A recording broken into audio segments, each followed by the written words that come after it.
guys? Thanks for joining me for another video. And today what we're going to look at is Olympic weightlifting shoes, what they're for, who uses them, and should you use them.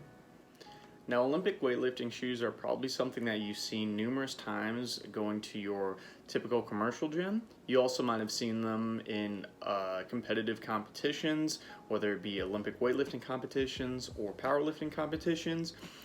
You often might look at this as somebody who is an advanced lifter or somebody who knows what they're doing with their training.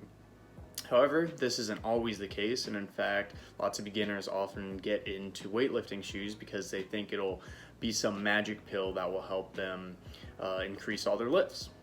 Now, although it does offer a fairly good benefit in that it raises your heel a little bit, there is some nuance into what the purpose of this is and why it might be useful for some individuals and also potentially detrimental for other individuals.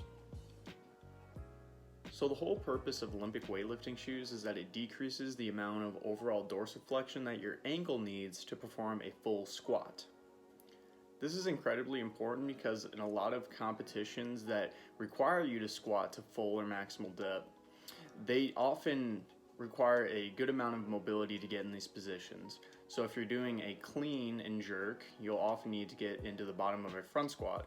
In addition to this, if you're snatching, you'll need to be in a very deep overhead squat position when you catch the snatch. When it comes to powerlifting, hitting depth is extremely important to make sure you don't get red lighted when you're doing the competition. Although this is often used for people of the highest level, a lot of people who are beginners often gravitate towards using Olympic weightlifting shoes because they have poor ankle mobility. So all dorsiflexion is basically the ability for your tibia or your shin bone to move forward while your foot is flat on the ground. In other words, another way you can think about this is the ability for your toe to come up towards your tibia. So the closer your feet can kind of be in this clamped position, which they can never become fully like that, but the closer they can get to that position, the more dorsiflexion you have.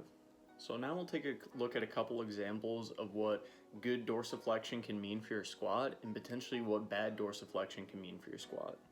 So now we'll look at my own ankle dorsiflexion without any shoes at first. As we can see here, my tibia can travel fairly far forward without my heel coming up off the ground.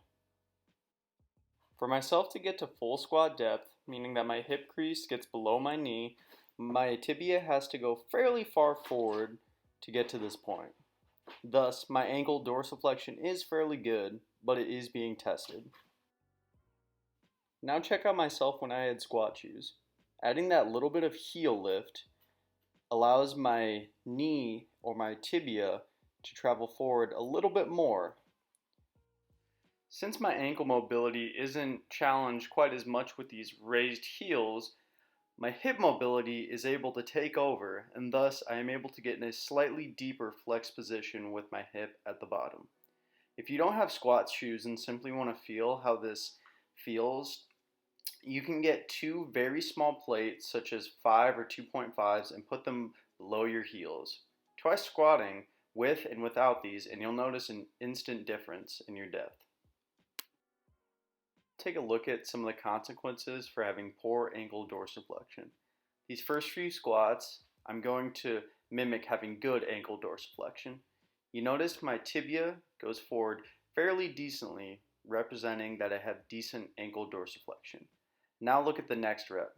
My tibia isn't going forward as far. Thus, for me to reach full squat depth, I need to move solely at my hips, making this almost a completely good morning squat.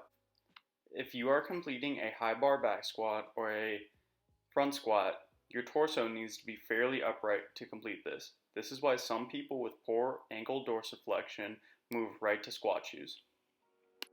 So the question you may be asking yourself now is, should I be getting into Olympic lifting shoes? And for most people, I would say no.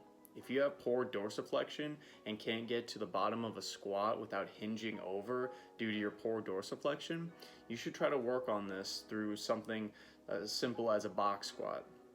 Starting at a box squat height that's high enough where you don't hinge forward due to your dorsiflexion will then help you get to that motor pattern as you slowly decrease that box height over time. This will help slowly increase your dorsiflexion, and basically you won't need to rely on that shoe as kind of a quick fix. However, if you are an experienced powerlifter or Olympic weightlifter who wants to maximize their training and get the most out of things, I would say it might be worth the benefit of buying some shoes. They are pretty expensive, so you have to do some shopping around for the best ones. I only have a pair of Reebok Legacy lifters. I like them a lot, but that's about as far as my knowledge goes. So I don't really have too many recommendations. I know Nike has a good pair called the Romaleos. A lot of people like those. I thought the arch was a little high for me, but you can kind of play around with things and see what you like. Another good purpose of getting Olympic weightlifting shoes is that there's an extremely flat base. When you're squatting, you don't want something that's really unstable, like a running shoe, because when you squat, you're almost going to be kind of doing a mini balance exercise. You want something that's completely flat and stable when you're doing it, and Olympic lifting shoes give you that. Of course, you can do whatever you want to do, and even if you're a beginner who still likes the look and feel of Olympic weightlifting shoes, do what you want. I'm not a competitive weightlifter or powerlifter, but I got them just because I wanted to get a little bit better in the bottom position of my squat. In the end, doing whatever you can do that makes training more enjoyable and fun is kind of what you want. Regardless, working on ankle flexibility is still very important and something that you should do whether you're just doing regular squats or even when you're doing some warm-ups. Thanks for watching the video, and we'll catch you in the next one. Bye.